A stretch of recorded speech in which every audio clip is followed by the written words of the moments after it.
Supreme কোর্টের high court বিভাগের বিচারপতি খুরশিদ আলম সরকার 2017 সালের মাঝামাঝি থেকে শুরু করে 2022 সালের শেষ পর্যন্ত হাইকোর্টের কোম্পানি বেঞ্চের দায়িত্ব পালন করেছেন। আর এই দায়িত্ব পালনকালে গাইবান্ধার ফুলছড়ি হাজী সাত্তার ট্রাস্টকে তিনি ডোনেশনের নামে কোটি কোটি টাকা দেওয়ার আদেশ দিয়েছেন। এই ট্রাস্ট তার বাবা হাজী এম এ সাত্তারের নামে গঠিত। এছাড়া তার এলাকার বেশিরভাগ মসজিদ মাদ্রাসা মন্দিরে তিনি কোম্পানি কোর্ট থেকে আদেশের মাধ্যমে ডোনেশন দিতে নির্দেশ দিয়েছেন। একটি মসজিদে 4 দিনের ব্যবধানে 11 লাখ টাকার ডোনেশন দিয়েছেন।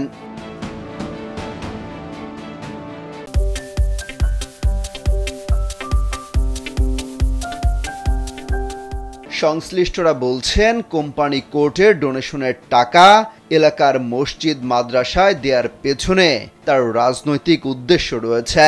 কারণ তার আসন গাইবান্ধা 5 থেকে তার স্ত্রী জাতীয় সংসদ নির্বাচন করেছেন। এলাকার মানুষের মন জোগাতে এবং নির্বাচনী মাঠে নিজেদের কর্তৃত্ব টিকিয়ে রাখতে কোম্পানি কোর্টকে ব্যবহার করেছেন। তার এসব কর্মকাণ্ড উচ্চ আদালতের বিচারপতিদের জন্য করা আচরণবিধির সুস্পষ্ট লঙ্ঘন এবং বহুমাত্রিক দুর্নীতি হিসেবে আখ্যায়িত করেছেন বিশেষজ্ঞরা।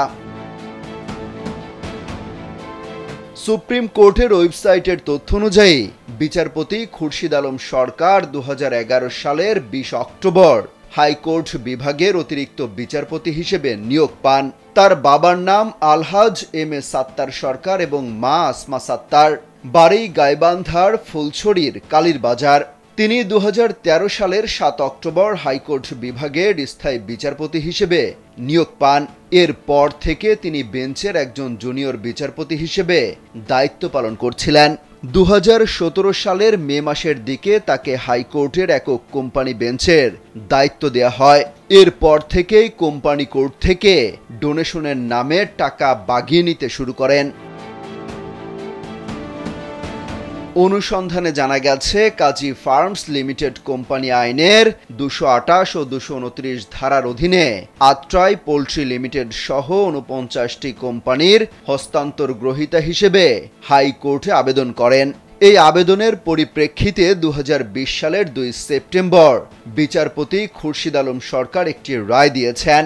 রায়ে আত্রাই পোল্ট্রি লিমিটেড সহ 49টি কোম্পানির সব সম্পত্তি ও দায় দেনা হস্তান্তরের আবেদনকারী কাজী ফার্মসের অধীনে দেয়া হয়।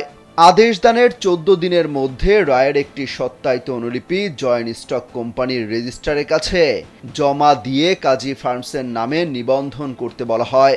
তবে এই রায় ও আদেশ কার্যকরে ডোনেশন দেওয়ার শর্ত জুড়ে দেওয়া হয়। এতে বলা হয়, ডোনেশন হিসেবে ট্রান্সফারি কোম্পানি কাজী ফার্মসকে 20 লাখ টাকার পে অর্ডার ফুলছড়ি হাজী সাত্তার ট্রাস্ট, উপজেলা রোড, কালীর বাজার, ফুলছড়ি গাইবান্ধার অনুকূলে দিতে হবে। এ ট্রাস্ট বিচারপতি খুরশিদ আলম সরকারের বাবার নামে প্রতিষ্ঠিত একটি ট্রাস্ট। শুধু কাজী ফার্মসের ক্ষেত্রে দেয়ার রাইটই নয়, এমন শত শত মামলার রায়ে ফুলছড়ি হাজী সাত্তার ট্রাস্টকে ডোনেশন দিতে নির্দেশ দিয়েছেন বিচারপতি খুরশিদ আলম সরকারের কোম্পানি বেঞ্চ। এই বিচারপতির কোম্পানি কোর্টের দায়িত্ব পালনের শুরু থেকে দেয়া সব রায় ও আদেশ বিশ্লেষণ করা সম্ভব হয়নি। তবে সুপ্রিম কোর্টের আদিম দেওয়ানি শাখায় রক্ষিত রেজিস্টার খাতা থেকে 2018, 19 ও 20 সালের প্রায় 200 মামলার রায় ও আদেশ বিশ্লেষণ করা হয়েছে।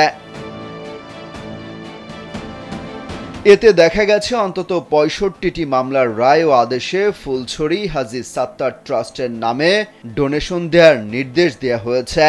এতে সর্বনিম্ন 1 লাখ থেকে 20 লাখ টাকা পর্যন্ত ডোনেশন দেওয়ার নির্দেশ রয়েছে। এছাড়া বাকি মামলাগুলোতে দেয়া ডোনেশনের টাকার বেশিরভাগই বিচারপতির নিজ এলাকায় ফুলছড়ির বিভিন্ন মসজিদ মন্দিরে দেয়া হয়েছে। ওই এলাকা থেকেই তার স্ত্রী ফারজানা রাব্বি বুবলি গত জাতীয় নির্বাচনে স্বতন্ত্র প্রার্থী হিসেবে অংশ নেন।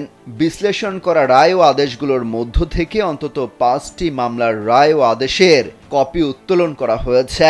রেজিস্টার খাতায় উল্লেখিত ডোনেশনের টাকার পরিমাণ সব রায় ও আদেশের কপিতে সঠিক আছে। এই বিশ্লেষণ করতে গিয়ে দেখা গেছে ফুলছড়ি কেন্দ্রীয় ঈদগাহ মাঠ জামে মসজিদের নামে 4 দিনে মোট 11 লাখ টাকা বিভিন্ন কোম্পানিকে ডোনেশন হিসেবে দিতে আদেশ দিয়েছেন এই বিচারপতি। এর মধ্যে 2020 সালের 16 অক্টোবর এই মসজিদের নামে ডোনেশন হিসেবে 5 লাখ টাকা দেওয়ার প্রমাণপত্র জমা দেওয়া হয়েছে আদিম দেওয়ানি শাখায়। একই বছরের 13 August, 1 lakh, 18 August, 2 lakh, 19 August ডোনেশনের হিসেবে 3 লাখ টাকা দেওয়ার প্রমাণপত্র জমা দেওয়া হয়েছে আদিম দেওয়ানি শাখায়। এই একই মসজিদের নামে 10 লাখ টাকা ডোনেশন দেওয়ার নির্দেশ দেওয়া হয়। সরেজমিনে গিয়ে কালীর বাজারের কোথাও ফুলছড়ি হাজী সাত্তার ট্রাস্টের নামে দৃশ্যমান কোনো সাইনবোর্ড বা অফিস খুঁজে পাওয়া যায়নি। স্থানীয় লোকজনের ভাষ্য, এই ট্রাস্টে বাইরের তেমন কোনো লোকবল নিয়োগ করা হয়নি। বিচারপতির পরিবারের সদস্যরাই ট্রাস্টটি পরিচালনা করেন। সুপ্রিম কোর্টের আপিল বিভাগের সাবেক বিচারপতি এম এ মতিন কালবেলাকে বলেন, এটা সঠিক হয়নি। এভাবে বাবার নামে করা ট্রাস্টে টাকা দিলে প্রশ্ন উঠতেই পারে, এটা কেন দিল? ব্যক্তির স্বার্থে এই ধরনের কাজ করা হয়েছে, এক্ষেত্রে ক্ষমতার অপব্যবহার হয়েছে বলে মনে করেন তিনি। হাইকোর্ট বিভাগের সাবেক এক বিচারপতি বলেন, প্রভিশন আছে, কোম্পানি কোর্টের জরিমানার একটি অংশ মহৎ কাজে ব্যয় করা যাবে, কিন্তু এর অর্থ এই নয় যে ব্যক্তির স্বার্থে ব্যবহার করবে। ব্যক্তিগত স্বার্থ সিদ্ধির জন্য কোনো রায়ের অংশ ব্যবহার করা যায় না। বিচারপতি খুরশিদ আলম সরকার ব্যক্তিগত স্বার্থ সিদ্ধির জন্য এমন পদক্ষেপ নিয়েছেন, এটা মিসকন্ডাক্টের মধ্যে পড়ে। টিআইবির নির্বাহী পরিচালক ও দুদক সংস্কার কমিশনের প্রধান ডক্টর ইফতেখারুজ্জামান কালবেলাকে বলেন, এটা একটি বহুমাত্রিক দুর্নীতি ও বিচারিক ক্ষমতার অপব্যবহার। তিনি বলেন, বিচার বিভাগে দলীয়করণ হয়েছে, এ কারণে দুর্নীতিও হয়েছে, এগুলো সবারই জানা, কিন্তু এই ধরনের বহুমাত্রিক দুর্নীতির ঘটনা বিরল। একদিকে দায়িত্বে নিয়োজিত থেকে ওই বিচারপতি ক্ষমতার অপব্যবহার করে চাঁদাবাজি করেছেন, আবার একই ক্ষমতার অপব্যবহার করে রাজনীতিতে সুবিধা নেয়ার আশায় বিচারিক আদেশের মাধ্যমে তার এলাকার বিভিন্ন মসজিদ মন্দিরে দান করেছেন।